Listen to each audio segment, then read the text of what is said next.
वंदे मातरम। ये देखिए, ये हैं छत्रपति शिवाजी महाराज, हमारे शहीद आजम भगत सिंह साहब और अब्दुल हमीद साहब।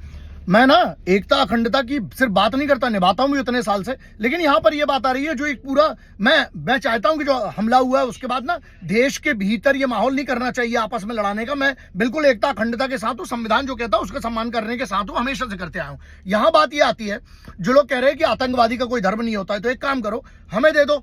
इनको मारने के बाद जब फोर्सेस मार देती तो इनको हमें दे दो। हम क्या कर देते हैं, इनका ना हिंदू रीति रिवाज से इनका जो है, इनको अग्निदाह इनका कर देते हैं, इनको जला देते हैं।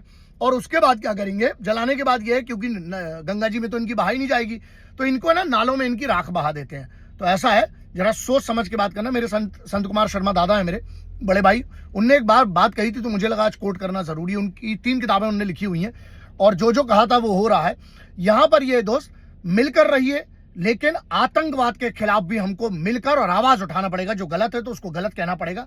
यह मत करिए, अपना पराया मत देखो, क्योंकि जब आपके घर में कोई घुस जाए ना, उसके बाद भी अगर तुम आज भी अगर तुम इसको घर ही नहीं मानते भारत, तो बात अलग है। लेकिन मैं कहता हूं सब मिलकर रहिए, अभी भी मौका है, बहुत जरूरी है हम सबके लिए मिलकर रहना इस समय में हमें।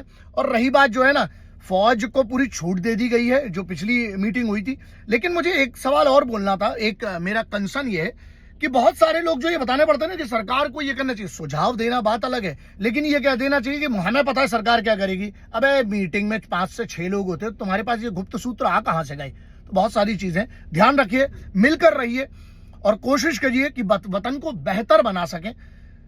वतन के लिए न जो है ना, वो वजन बनिए, वजनदारी बनिए अपने वतन के लिए, ना कि बोझ बनिए। जय हिंद, वंदे मातरम, इंकलाब जिंदाबाद, भारत माता की जय।